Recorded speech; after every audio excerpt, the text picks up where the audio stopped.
That is a very good question. One must now look at what is the historicity of management of crop and especially crop marketing in Uganda. What is the historicity?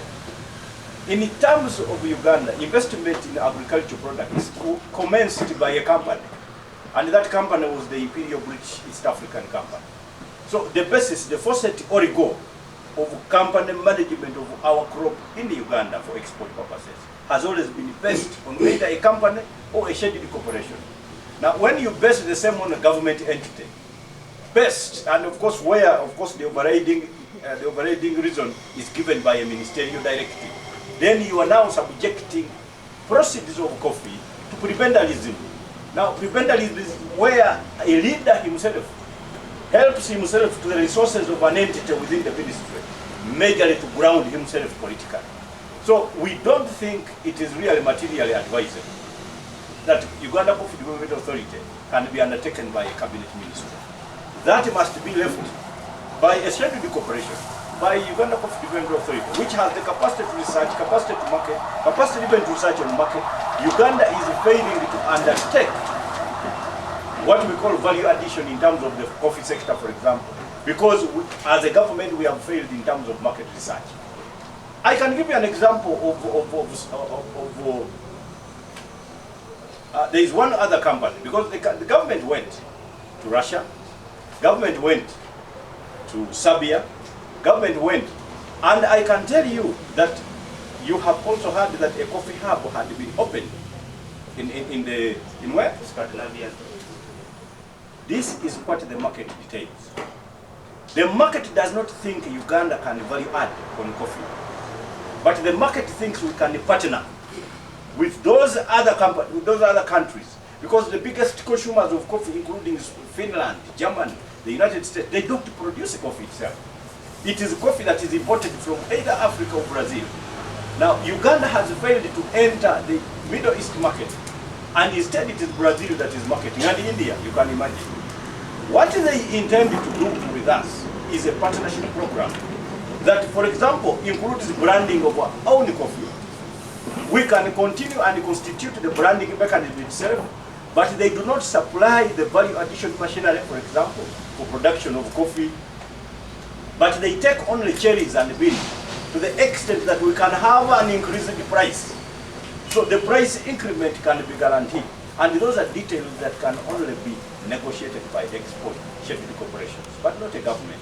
So I think what Uganda needs to tell us is whether it was material for government production to be taken to levels of scheduled corporations than ministries.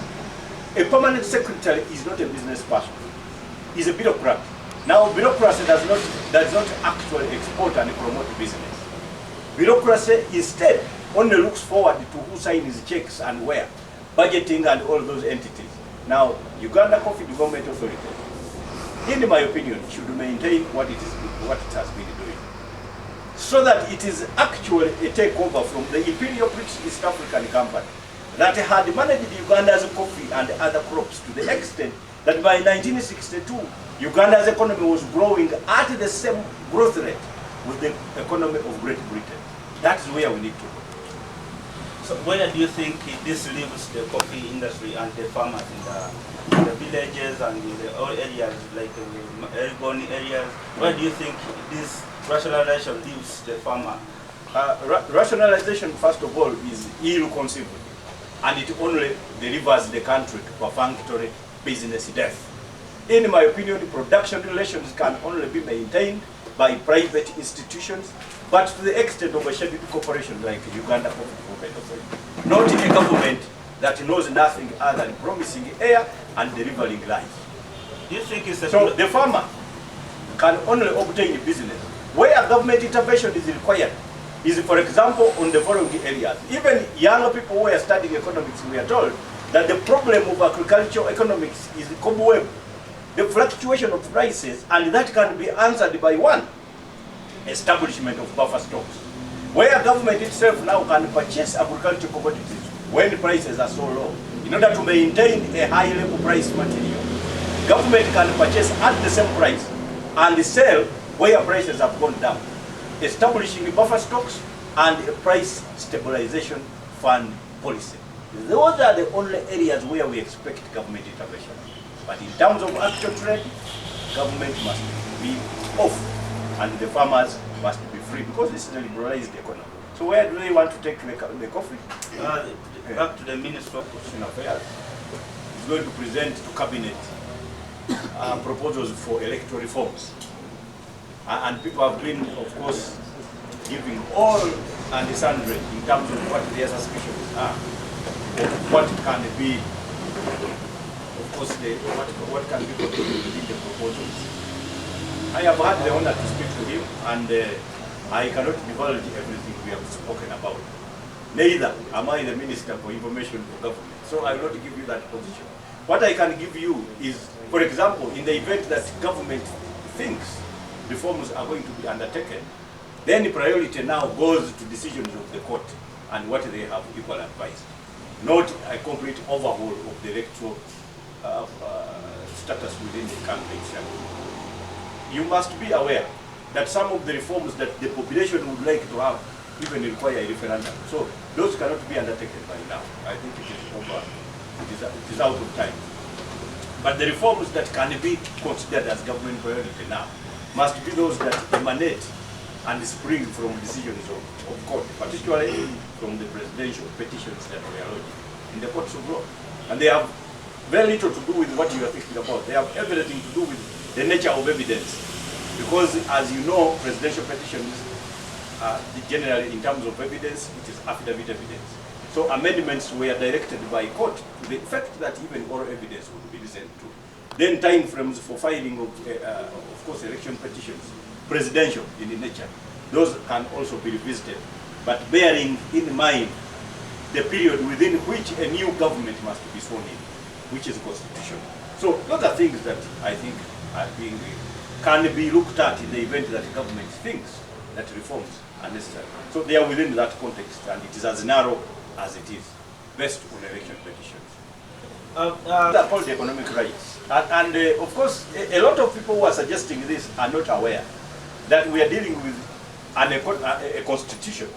The Constitution of Uganda guarantees rights, including economic rights. So if you are running a liberalized economy, before you nationalize it, you must be in a position to undertake, for example, what are the benchmarking procedures and processes? What do we do in East Africa? Where is this taking place in East Africa? And aware that we have appended signatures to the Treaty for the establishment of the East African Community and Common Market Protocol. What are the requirements? What are the obligations generated under that treaty? For example, aware that our constitution was amended in 2006 to include, among others, the Objective 18 and 28 that require obligations, the country to respect treaty obligations. Taking us now to Article 2 of the Vienna Convention on the Law of Treaties. In my opinion, of course, legal issues can arise, and for us lawyers, we can be very serious if government wants to touch it. Any bill that is intended, and I have spoken to you that I am not a government spokesperson, but I can tell you that government priority in terms of the alleged amendments is based on presidential petitions. And I can tell you it has got a lot to do with the presidential petitions at the Supreme Court level. In terms of evidence, nature of evidence adduced, for example, it has been restricted to affidavit evidence. Now it is going to include the oral evidence. Now the time frames that are given within which to definitely get done with the presidential petition. The 30 days are not enough even for court to evaluate all evidence available before it.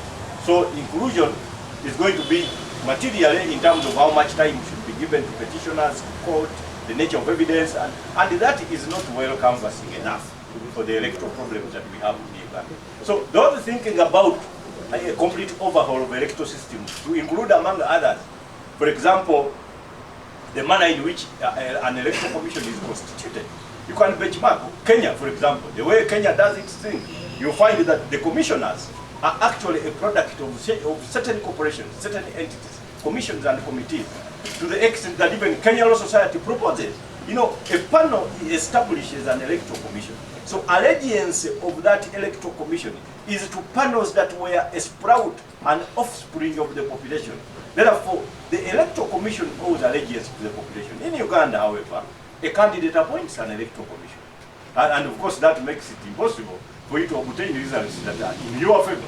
The results must be in favor of the one paying salaries of those who appointed. Now, I am afraid, I don't think we have got enough time to make sure such amendments are done, or even that government has the goodwill to do so. So, Ugandans that are cock a hope in terms of what they expect for purposes of amendments, I think you should now allay, your anxieties must now go down. The so-called amendments can only be within the limitations of the decisions of court and matters of evidence and time frames provided. What naye tebigenda kwawuka na kibiina kya byabufuzi kitandikibwawo okukola ki? Kitandikibwawo okutwala obuyinza era nga tugoberera amateeka g'eggwanga agabeera galiwo.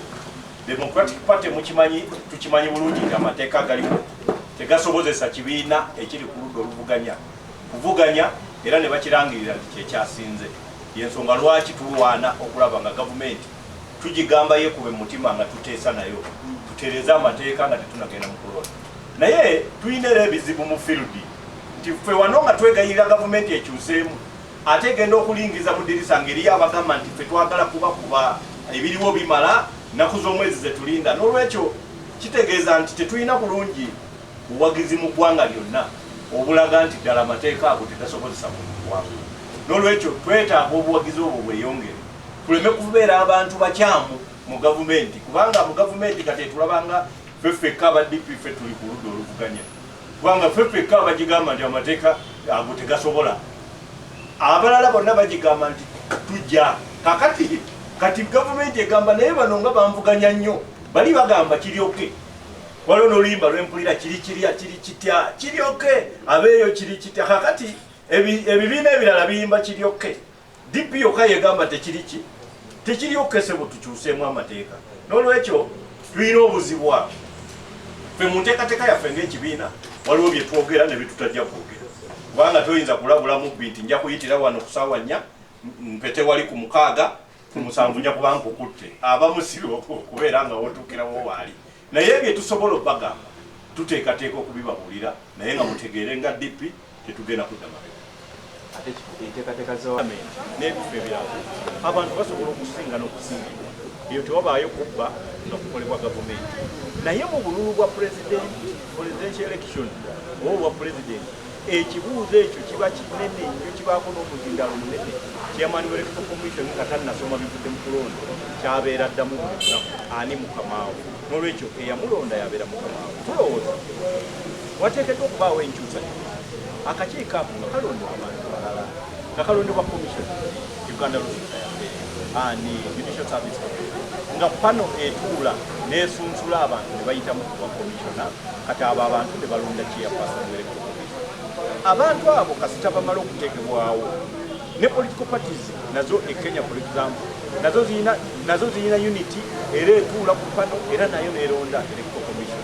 So kitegeeza omuntu aba alondeddwa ekibuuzo ani mukamaawo bw'akiddamu ekyamazima buli muntu mu Uganda aba mukamaawo, atayinza kubbira muntu yenna era talina na lwaki aba ayagala okikola. So ekyo kyekintu kyenjagala bakyuse, naye tekikyasoboka kubanga ekyo ndaba nga gavumenti eriwo teyinza kyetaaga bulungi era eyinza obutatambula. Ekyokubiri, electoral system ezo tuzaagala tulowooza nti kakati waliwo ekintu ky'obukulembeze ekikuze.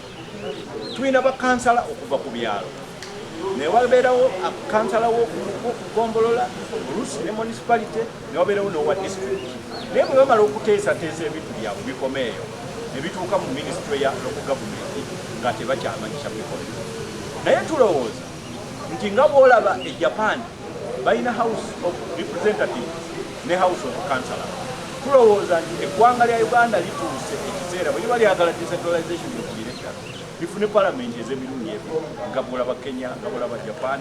Japan yo yakikola ku musingi oguyinza okufaanana ogwa Uganda singa naffe tumugoberera. Kakati twetaaga that overhaul, naye kati obudde buweddeyo kubanga already roadmap zafulumye, tosuubira nti tulina akaseera akayinza n'okukola ebintu ng'ebyo.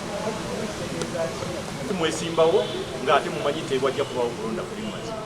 Naye ekyo ekibuuzo abantu balina enjawulo, eryakugamba nti je akutomera si yava mu mmotoka n'akuyigiriza bwe bawenyera era owenyerera waawo ate endala neetakusangawo n'olwekyo oyo agamba nti mwegatte mu kulonda. Ekyokubiri, bwe muteegatta mu kulonda muteekeddwa okubaawo ne bye mugenda okukola ebyenkanankanira ddala mu results n'ebyabo ababadde beegatte mu kulonda. Okugeza pulezidenti w'eggwanga bw'abanga agenze mu maaso n'okulondeza ng'okulonda mugamba si kutuufu, kati mwabagambye nti si kutuufu muteekeddwa okuteekawo estate of governor bill nti wajja kubaawo okulonda era ne kutabaawo ne mutabanguka ne muteesa. So naye ebibiina by'obufuzi nga bwebiraba mu Uganda tebirina kapasiti ekola kintu ekyo. So n'olwekyo ojja kwesanga nga ye yeetalirawo n'ebibiina ebibye nga byo bijja n'okusookawo okwelondesa. Kati nze omuntu yenna bw'avaayo n'agamba nti waliwo okuluma, nze nina ebintu bingi bye ntunuulira. Ekisooka, waliwo presidential election petition wadde yagibwayo, naye yagenda okugibwayo nga affidavit za president ziraga nti yeegaana tewabaddewo kuba. N'olwekyo okujjako nga yalimbira mu kooti tulowooza nti tukkiririza mu bye yayogera nti tewaliwo ki temwalimu kuba. Ekyokubiri, omuntu bw'abanga kyebayita election malpractices oba tetwandiise the opposite of free and fair general elections, waliwo okunoonyereza kungi okw'ensi okwogera ku bintu ebyo kibaawo kitya. Tulina omunoonyereza omu gwe bayita Professor Robert Da from the University of Yale. Okunoonyereza ako kumaze emyaka nga 18 nga kulaga nti buno bwe bubonero obulaga nti akalulu kajja kubbibwa oba kabbiddwa. Ekisooka, wabaawo amateeka agaleetebwa nga okulonda kunaatera okutuuka nga gaagala kukyusakyusa. Eyo kamu ku bubonero nti obulaga nti wabaawo okulonda tekujja kuba free and fair. Ekyokubiri, wabeerawo coercion and suppression.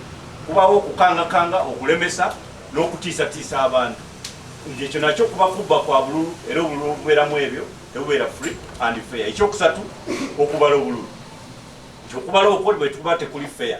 Ekyokuna, abantu abamu balemesebwa okubala. Era njijukira okulonda kwa Wakiso ne Kampala kwalwawo kwatandika ssaawa nga 8. Era simanyi bulungi ngenda kutandika okunoonyereza oba NUP ye yali aganya abantu okutandika okulonda nga yagaana electoral commission, kubanga bagenda okutandika okulonda nga tebakyayinza kumalayo balonzi. N'olwekyo obululu obwali buwera ddala miliyoni 6 tebwakubibwa wano mu Wakiso ne Kampala. Osanga gwe bandiwagidde President Museveni wa Mandoza n'asinga ngeri gy'alina obuwagizi mu Kampala wano ne Wakiso obungi. Kale obwo bululu bwe baabubba. N'olwekyo kyesimanyi oba NUP ye yabubba, kati tujja kubuuza electoral commission ani yabagaana okutandika okulondesa. N'emitendera emirala mingi, eyo research eri conclusive bw'oba oyagala ogitunuulira okuddamu president w'eggwanga. So naye nze nsuubira president w'eggwanga kati yeetaaga just mujjukiza ennyukuta yazisomye bubi. NUP ndoza yali alina kusoma ng'atandika na N wano mu kifo kya UP n'ateekawo R ne M. Kakati kubanga abo balaka be baamubba obululu biliyoni emu, naye nga ne gwe babba kitegeeza nti president yandikyusizza erinnya n'ateekawo ddala omuntu eyali owookubiri asobola okubanga gwe baali babbye obululu biliyoni ennamu. Kati bo NUP egamba egenda mu kooti okuwaabira president ku statement eno aleete obujulizi obwo. Olowooza kooti enaaba nenkanya okuwuliriza guno omusango? Kaninde omusango kubanga simanyi bulungi musango ki gwe baba bagenda kuwaaba. Naye nga NUP nga party is a body corporate under section 6 eya Political Parties and Organizations Act ekkirizibwa okuwaaba n'okugiwaabira. Kakati gwe eyabadde ayogera ate yadde president wa ggwanga. Kakati simanyi oba bagenda kuwaabira candidate oba president. Naye kakati katubalinde tulabe engeri gye bagenda okubiteekayo. Tujja kukola analysis nga bagutatte. Esaabiya wano baatwala president w'eggwanga nti agenda kuggulawo coffee hub. Nti era kakati ffe tugenda kutandika kutunda emmwanyi nga kakati tuzitaddeko kye bayita value addition. Value addition abamu kye mutamanyi, it includes tukola roasted coffee. Coffee oyo gwe mulaba alimu emitendera mingi. Erimu 18, 15 ani osobola mutundanga cherries oba okumutundanga beans. Coffee oyo osobola mutundanga roasted coffee itself. Kakati njagala bategeeza president bakola baddira ebbaala ne bagijjamu entebe zonna n'amacupa ne bateekamu obuntu bwa coffee bwe bataddeko Uganda coffee naggulawo era bwe yavaawo ebbaala yaddawo. Kakati tetusuubira nti twagala ministry enakola ebintu ebyo byebimu etandika okukwata ku byemmwanyi. Olwaleero tetulina roasted coffee gwe tutunda Sabia kubanga bali eri enteekateeka gye baagala eri emu. Kampuni za wano entunzi za coffee zitandika okutunda coffee e Sabia in partnership nga tukuuma kye bayita brand ya Uganda, branded as Uganda coffee, naye nga roasting ekolebwa Sabia kubanga bo basuubira nti omutindo gwabwe guyinza kukuumibwa nga barostingidde eri naye bakuwa ssente ezikumatiza ng'olinga yatunze ki roasted coffee. Nolwekyo they are looking for partnerships. Tebaagala bino president bye bamulimbye nti agamba abantu mujja kwokya kawa mu mbere naye okujjako nga mugenda munywa mu East Africa mwokka. Nolwekyo DP tetusobola kuwagira. Ministry ya Agriculture eyo gye mulaba tetulagangako musiri gwa mmwanyi gwe yali eri. Edda abasajja abali bamanyi okulembera eggwanga baateekangawo demonstration farms ez'Ekabanyolo, ez'Ekawanda, ezaawa, era ng'abantu bagenda n'okuyigirayo okuyiga ebyennima. Gavumenti ya Uganda eteekeddwa okumanya nti ministry tezimanyi kyakukola kubanga kati ministry wa agriculture mu gavumenti endala ez'omugaso minister wa agriculture yabeera presidential advisor wa president ku byobulimi, naye kakati bakwata omusajja nga ye ekintu ekyamu nga olw'okuba nti alina obuganzi ku kyalo naye nga ku kyalo yatta omulalu kati ng'omulalu yali aboononera ebintu. Kati omuntu eyatta omulalu bw'afuuka minisita si kituufu nti aba amanyi ebyokulima. N'olwekyo ebitongole kisuubira nti bigendamu abantu abalina obukugu okuddukanya ebyennima. Ebitongole ebyo bibeera bisikira bulungi kampuni eyatandika wano okukulembera ebyennima gye baayitanga Imperial British East African Company, era bwe baagiteeka mu byobufuzi ekulembere n'eggwanga awo we twatandika okulemererwa. Naye nga we yasookera ebyenfuna by'eggwanga mu 1962 byali byenkanankanira ddala n'ebyenfuna bya Great Britain. N'olwekyo pulezidenti w'eggwanga tusaasire baminisita bo bakola mu Lungereza kye bayita prebendalism, bakozesa nsimbi eziri mu bitongole byabwe okwenyweza mu byobufuzi. Naawe ne weenyweza kakati ebyo ffe mwanyigirekeyo ereka abantu ba bulijjo beenyweze mu byenfuna. Gwe weenyweze mu byobufuzi ng'okozesa obukodyo obwo obulala naye leke mwanyi yaabwe. So Democratic Party tesobola kukkiriza gavumenti kuddira kitongole ekyobukugu ekinoonya obutale era ekikulembera ebyemmwanyi ate ekitwale mu minisitule etalina bukugu ate yebe ebikulembera. Yali wano ne tumunyonnyola ng'ekibiina ne tumuwuliriza n'ebyayogera, naye ebintu ebyo byayogerako ffe tetwabitegeera bulungi. Tulowooza nti Honorable LUMU ayagala kweyisa ng'omwana gwe baasibira mu kikomera ne tebamukkiriza genda bweru. Kati olumutuma ku dduuka n'adduka emisiza emizibu out of excitement n'adduka ne ku dduuka nga byemutumye abeerabye. N'olwekyo ffe tulowooza etteeka lya Honorable LUMU aliveeko. Tubuliddwa ekibiina ekiryagala naffe DP litulemye okwagala. Kakati ye ng'omuntu situmanyi yajja ekirowoozo ekyo, bw'aba yakiroose addemu yeebake mu buliri bwe bumu yeebikke essuka ze ezimu alote ekintu ekyenjawulo, kubanga eggwanga saawa eno terirowooza kuwamba bukulembeze bwa ludda luvuganya nga mubujja ku oyo aba abufunye nga mubukwasa ate abufunye. Tetulowooza nti ekyo si kyekiri mu bwangu. Ekiri mu bwangu twagala kutwala buyinza. Omuntu gwe batuuma leader of opposition mu mateeka g'eggwanga, etteeka likugamba ali ku level ya minisita. Kitegeeza okujjako nga mwami LUMU alabyeko baminisita abakubiddwako akalulu ne bafuuka baminisita mu palamenti ab'oludda olwa gavumenti, bw'aba ayagala nawa minisita ow'oludda oluvuganya naye akubibweko akalulu. Kwegamba ekikolwa kino kyatulemye okutegeera, era nze ebiseera ebimu nawulidde yagambye nogamba ffe tetutegeera, naye nze nagenza okwetegereza nga yatandise okweyisanga bwolaba ekinyira ekyekwata waggulu ne kyesulika. Kati ate kyo kirowooza nti mwe mujja mutambula mwesulise. So nze ndowooza nti engeri gye yatunnyonnyoddemu ate ekwata ku ye yennyini.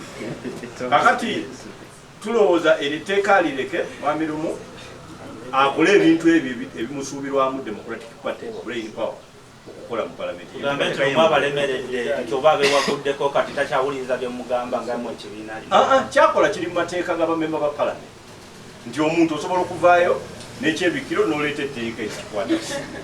Naye ekyo tekiba kya DP. Wegamba alifuyo kikola era kikolera mateeka ga parliament.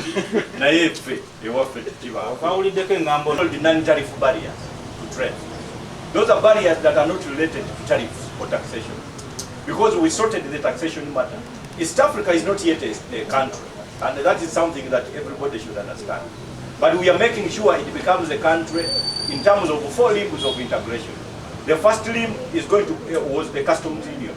So East Africa is now one country for customs purposes. The customs levies are almost equivalent, they are similar, and we have got desks from all corners and points of entry into East Africa. Now that one we have dealt with it. We have dealt with the common market. East Africa is one country for market purposes. The problem is that that common market protocol has got annexes. So there are annexes, and particularly emanating from Article 13 and 14 to the common market protocol. Now those annexes exclude land and right of residence in terms of cooperation areas within East Africa. So when you are dealing with integration, you must first of all at the subconscious level of your brain put a question: what are the integration areas agreed upon so far? So the first one is customs union. The second one is a common market. But with annexes, then the third one now is a monetary union. We have so far appended signatures by, of course, the heads of summit on the monetary union, but we are still now conducting. I am saying we because I am outside the East African community, but I'm an expert, being consulted almost every day. So we are doing benchmarking mechanisms, and we have established, of course, the monetary union institutions. The acts have been put in place. Now benchmarking. Now we are measuring. First of all, the question that must happen to you: we have got businesses in East Africa. Persons are trading in money. They are called the forex bureaus. Now, those that are trading in money, selling Kenya shilling to Uganda shilling to Rwanda shilling. When you now announce a single currency, what is the volume of business lost, and what is actually the accompanying advantages obtained through the announcement of a single currency? Now, those are the calculations we are making to make sure that East Africans instead benefit other than losing out of a single currency. And we expect that this will also take place.